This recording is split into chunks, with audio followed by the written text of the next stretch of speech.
been a good first half of the day. It's been awesome on this stretch here. I've been practicing with the cones and doing the like enduro steering, getting my ass out there. It's getting better and better, I think.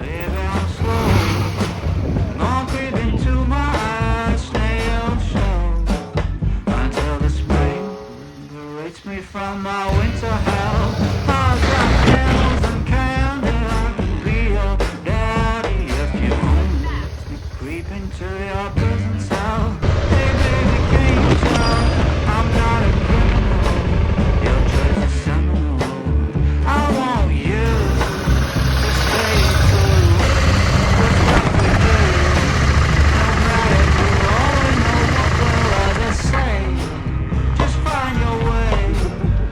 Try to stay true.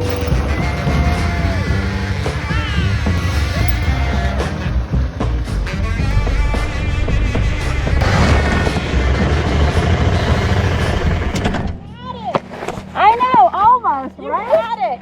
You were surfing. Are you okay? Yeah, I'm fine. Moxie, Greg, and I are riding around the world to raise $100,000 for the nonprofit Girl Up.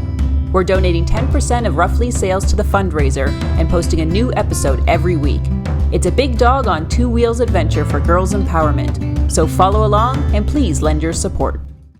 I had a few crashes today. The big one is when I went down up here. It was like a really hard, like downhill. There was camber, and I just had too much speed and I wiped out.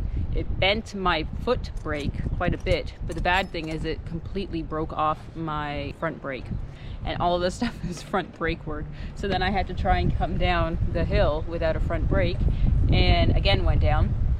And that one didn't do anything. The good thing is that we do have spare parts on my other bike that's sitting in North Hollywood, which is only about 40 minutes away, so it's not the end of the world. So we're using some creativity here and some wire to just keep this clamper wrench on here for the 40-minute drive so that she can get home.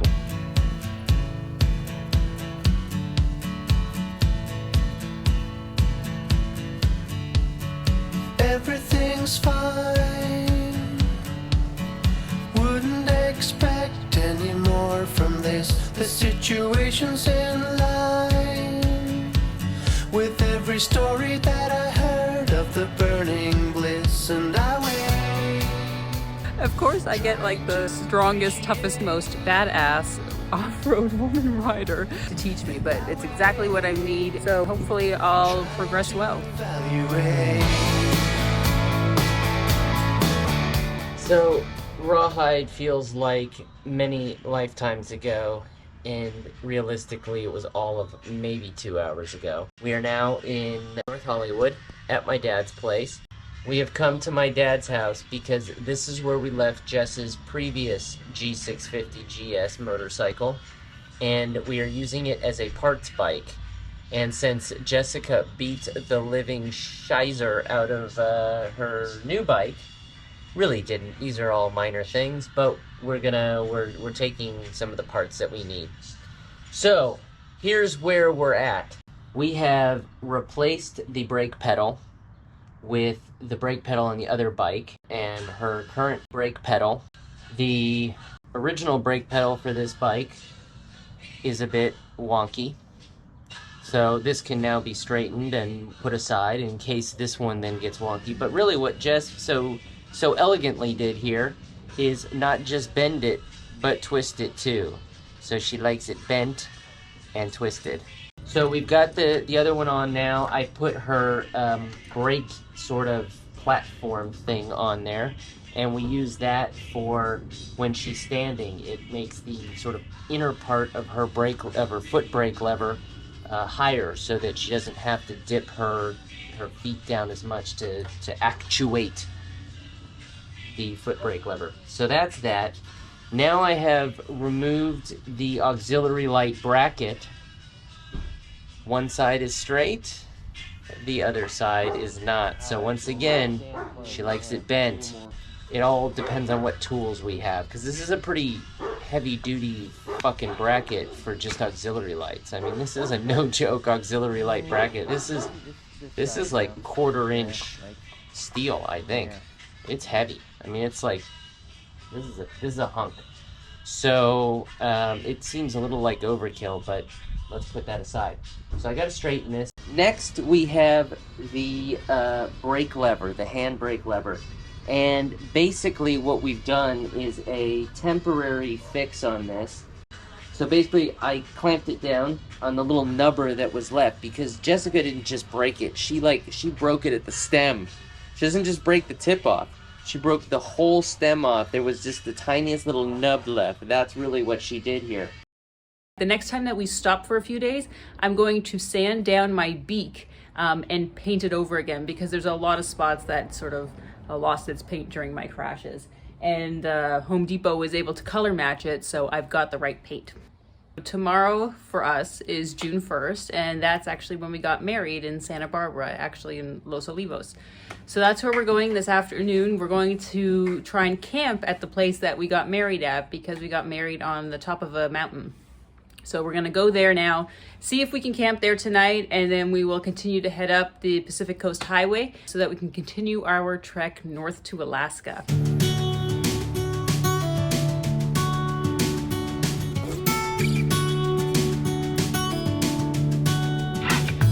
I was on a plane to California. I had all the time I'd ever need. Did you even know I was looking for you? I think that I was hiding in between. How long did you wait for me? How long did you really need?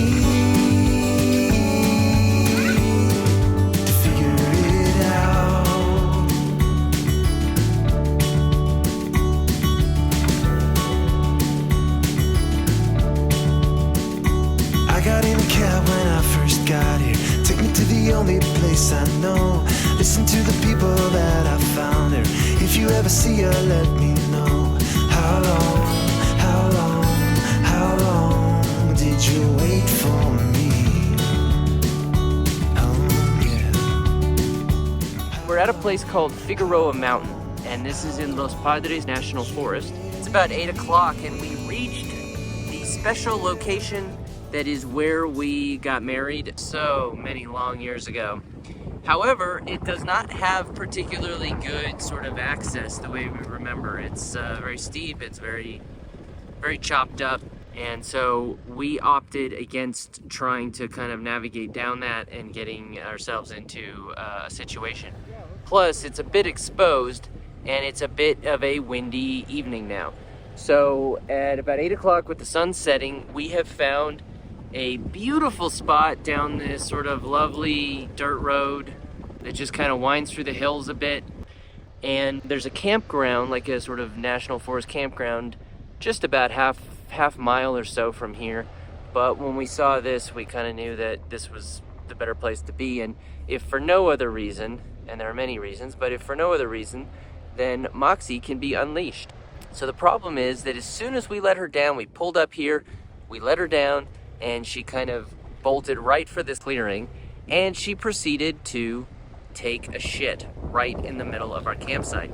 Oh, Moxie, so bad. You're doing so badly. This is our campsite, Moxie. Oh, nobody told you. Oh, you're pooping right where our heads go in the tent. So it has gotten pretty windy here, so we have had to kind of bring everything in a bit, which means the bikes are now positioned on the upwind side of the tent and of our sort of cooking setup so that they can provide some wind block, some relief from the wind. We've also got our giant loop Tillamook's positioned sort of between the front wheel of my bike and the rear wheel of Jess's bike so that there's like an unbroken wall of wind stoppage just upwind of us. And it seems to be helping. It's not amazing, it's not perfect, but it is definitely helping.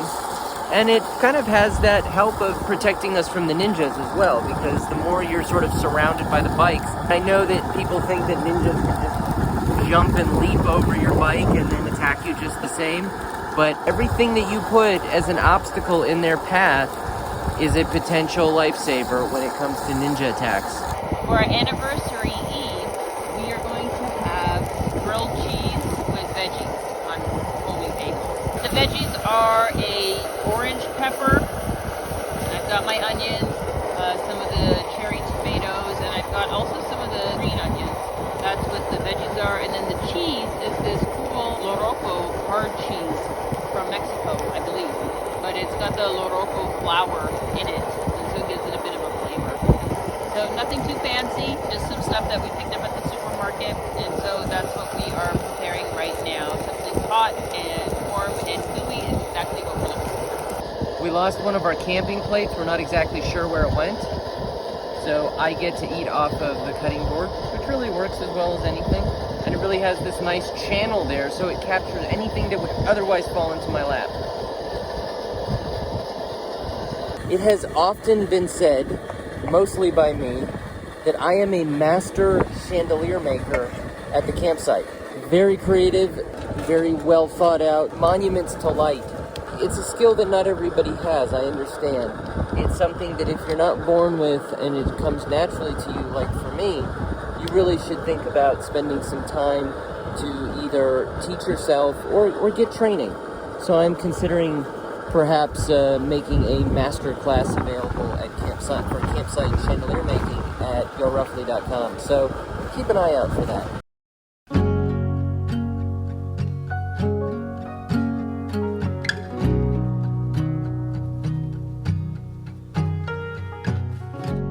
It was absolutely a brutal.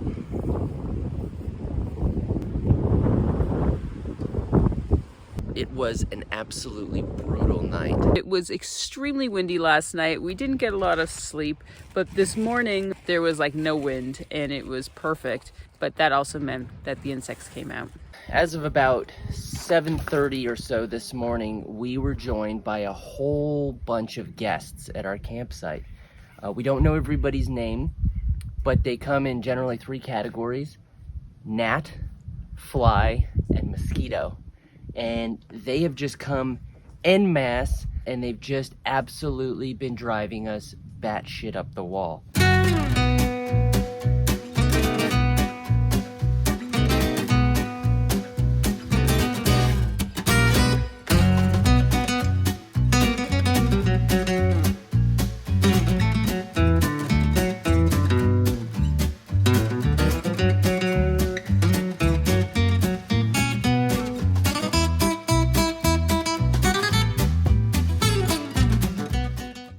Moxie's been suffering a little bit from all of the insects this morning.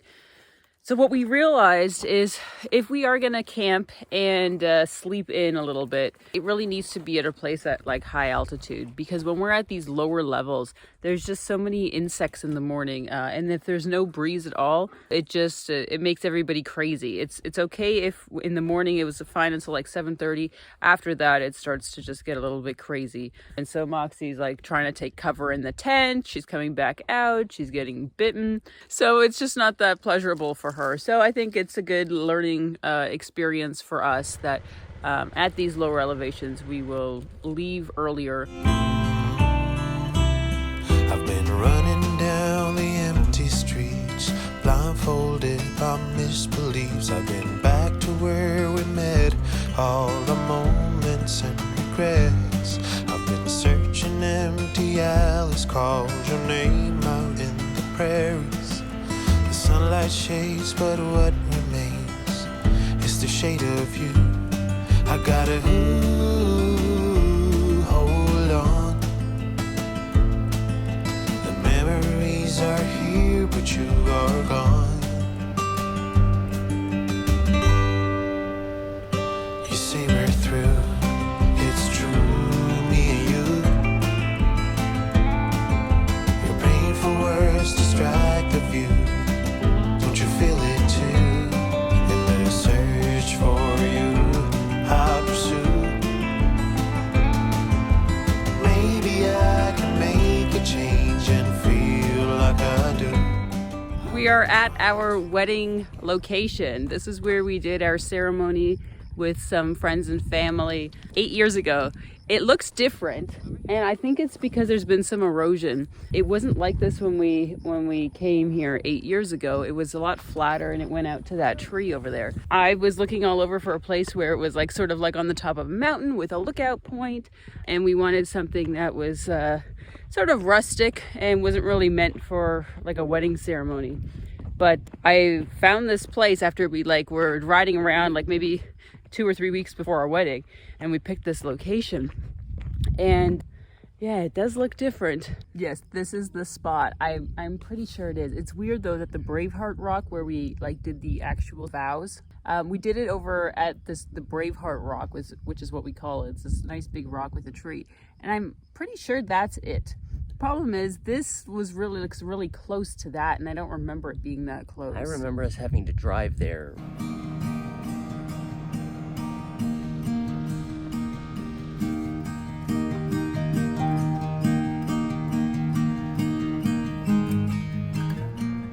Now we are at our actual wedding site. Everything is so beautiful here, we couldn't recognize the actual site that we were at.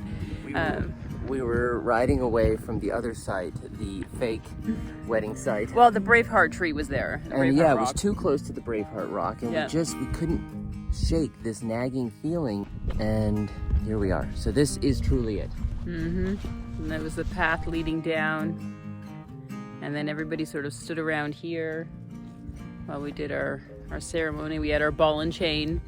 That was a fun part of it too. A lot of water under the bridge, a lot of years, a lot of gray hairs. You can believe me. And then Moxie is christening it right now. Oh, Moxie, what a shit. So last night we pull up to the campsite, and the first thing Moxie does is poop right in the middle of the campsite. Now we come to our wedding spot, and she poops right in our wedding spot. Mox. What a desecration. Now that we've had that nostalgia, it is hot, it is super buggy, and it's probably time to push on.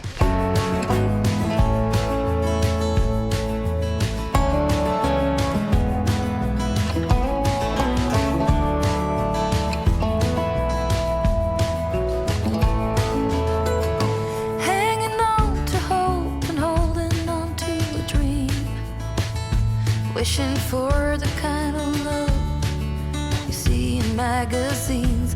The illusion falls and nothing's what it seems to be. And the part left is hurting deep inside of me.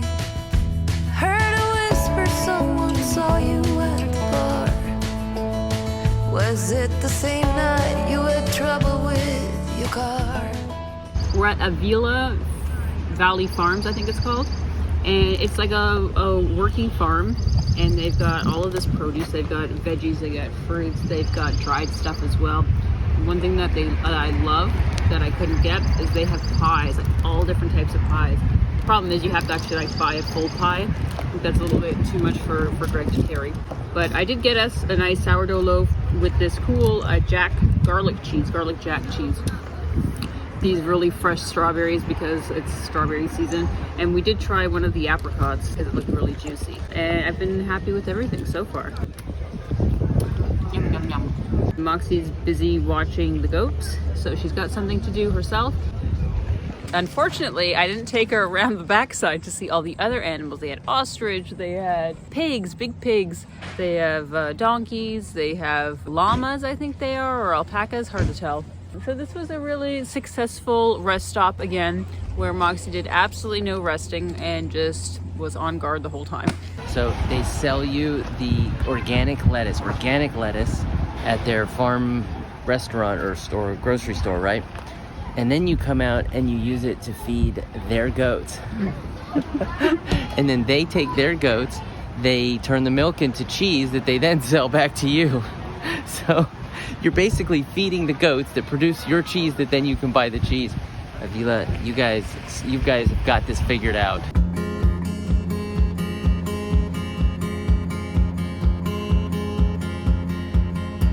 We were riding high. Do you remember? No one will deny. We were invincible. the sky before we started falling. We were torn apart and then slowly coming to a halt, and we stumbled down upon our knees, so we started crawling. The darker the sky, the brighter the stars, shining upon wherever we are. No matter near, no matter far, the darker the sky, the brighter the stars. We stopped in GORDA for a little bit of gas. Gas was really expensive. Obviously, we're on the PCH. It's over $9 for the gallon. So we just got a gallon each just to keep us going. And the guy who owns the GORDA by the Sea little shop here, he was able to give me a little bit of espresso so that we can have our nano pressos in the morning. You're looking for some ground? You want a ground like I serve here? Yeah. Well, I could give you, sell you some, a little bit, you know. Actually, stay. Hey, sweetheart. You stay. That would be lovely. Think about it, Yeah. And recommended that there are 3 campsites just further north. We're gonna go try those out. They might have cancellations and we might be able to get lucky. So let's go give it a try.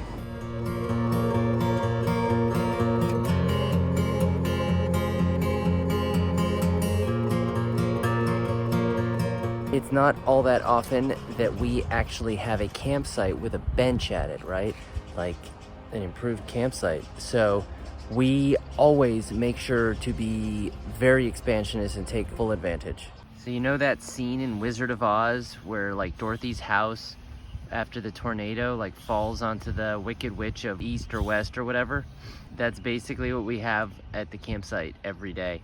All you see of Jessica is her hooves out, and it just looks like she's sort of been crushed under the tent. When in reality, she is hard at work blowing up air mattresses and laying out sleeping bags for the much anticipated reward of being able to lay down and take a nap. Yes, that's the blazing jet engine that is our camp stove, and it's hard at work. Jessica, during the evening and sort of into the night, basically turned into a sort of golem, the dragon or the leprechaun that like hoards its gold, and like if I would like creep near it, she would start to like the nostrils would flare and steam would start rising as like the fire in the dragon's throat was coming. Now, what was her particular treasure? Because we have no gold, we are certainly not carrying any gold with us. It was chocolate almonds. She found chocolate almonds yesterday when she was supposed to be hunting coffee. To be fair, she did find coffee as well, but she found chocolate almonds, and among all of her sweet poisons, that is her biggest sweet poison. And so, yeah, she like took a nap late yesterday afternoon and basically had the almonds with her, like clutched. And I drew near for something that was in the tent. She thought I was going after the almonds and like peeked an eye out from her like third lid, you know, like Moxie has, and like immediately snatched at the chocolate almonds like I was gonna take them from her. So that's what we're dealing with when it comes to hoarding treasure Jessica and the chocolate almonds. I don't cross my T's, I don't dot my I's, I won't say pretty please, or speaking little white lies. I've got a rebel soul, I've got a rebel soul. It's been a cold morning along the PCH. It got down to like 12 degrees. I'm obviously wearing all of my winter clothes, and it was really windy as well. And I imagine that's what it's always like, but it's that thing where we always say, oh, it'd be beautiful to ride along the coast and you get to see the ocean, but you forget about how cold and windy it can be, especially now. It's not like we're like in the heat of August or something like that. We have about 20 minutes left to get there, but we needed to pull over, let Moxie have a little break, and then put on some more warm clothes. We're headed over to the house of the BMW brand ambassador for North America, Sean Thomas. So that's really exciting. And we boiled water this morning for showers because we wanted to be a little bit presentable, a little bit clean, although I'm sure Sean Thomas can appreciate long, dirty rides and smelling bad. Just get down with it, down with it, down with it. Just get down. I can be good when I wanna. I just don't wanna. I can be good when I wanna. Hi guys, thanks so much for watching. I hope you really enjoyed the episode. So I've got 3 things that I want to share with you all today. Okay, number 1. You saw at the end of the episode that we met with Sean Thomas and Louise Powers from BMW. Sean is now hosting the BMW Ride and Talk podcast, and he asked us to come on and talk about our adventure, about our story, about riding with the dog and what it's like riding with our BMWs all around the world. So we had a great session with them. And I think it's funny because a lot of the times for these podcasts, it's sort of hard to know where to start with Greg and I. The host will sort of sit you down and they want to ask you questions, but like, are they supposed to start way back when Greg and I were aid workers in Africa, or when he taught me how to ride in Liberia, or our north to south motorcycle trip that we did in 2013? Or are we talking about our move to Guatemala, or all of the stuff about Moxie and RUFFLY and the K9 Moto cockpit? Like, there's just so much to sort of unpack about our lives that it's sometimes hard to figure out where to start. But I think Sean and Louise did a great job of asking us really interesting questions, and we had a really great time with them. So I think it turned out really well. It hasn't come out yet, but when it does, keep an eye out, and I'm sure I'm going to post it. I'll let you guys know where you can listen to it, but I'm really excited for it to come out. So if you're any motorcyclist, if you're a dog lover, I think this sort of encapsulates all of that, along with travel and adventure. So I'm really looking forward to it coming out. Okay, number 2, look what I'm wearing. I am so proud to announce that we have partnered with Alpinestars, and they are now our gear sponsor. So Greg and I got a whole new kit of riding gear, gloves, we're gonna get boots, all of that good stuff from Alpinestars. And for me, it's just great to be working with a brand that really understands women and who really wants to help our cause and the visibility of girls' empowerment and women around the world. Alpinestars, they work with a lot of female athletes, so that's sort of cool for me to be part of that group. It's a little bit intimidating, but it's very I'm very honored to be part of that. So we are now sporting all of this gear. If you didn't see our first announcement with Alpinestars, we did a live Instagram with them on Thursday. So if you missed it, go to Alpinestars' Instagram and you're going to see it there. And we sort of talked through about what we're doing, where we were, where we are, and what's coming next. So again, I'm just so grateful to Alpinestars for all of this wonderful gear. And I had been sort of like dying for a new jacket, new gear for a while now, mainly because as we've been getting further north, it's obviously been getting colder. And in the past, I used to always wear a mesh jacket. And I loved that because we were in hot weather a lot of the time. And I just would layer up and just put on more and more clothes as it got colder. Then I started feeling like a snowman and I just wasn't feeling comfortable. And so I wanted something that had like a waterproof membrane. It really stops the wind and stops you from like just feeling that cold wind when you're riding here up north. So this is the perfect jacket for me. This is the Stella Hyper Dry Star jacket. And I'm just so in love with it already. And number 3, which route did we decide on for the Dalton versus the Dempster to get us up to the Arctic Ocean? Well, we did announce it when we did our live with Alpinestars on Thursday. And so if you watched it, then you know already. But for those of you who didn't see that on Thursday morning, we decided on the Dempster. A lot of you guys gave your feedback, and that was awesome. People who have actually done the route before, people who just wanted to give their opinion based on the information that we shared in a previous video about the 2 different routes. And really the consensus was that if you want to get to the Arctic Ocean and actually get there and have Moxie put her paws in, well, the Dempster is going to have to be the way to go. I am a little anxious. I can't say that I'm not, but I have been doing a lot of practicing, so I'm feeling a lot more confident. But that is going to be happening quite soon, so I'll be sharing that as we go along. Well, I hope you liked 1, 2, and 3, and you guys really enjoyed the video. Don't forget to subscribe to us here on YouTube and at GoRUFFLY for Facebook and Instagram so that you can stay on top of all that's going on. Thanks so much for watching, guys, and we'll talk to you soon.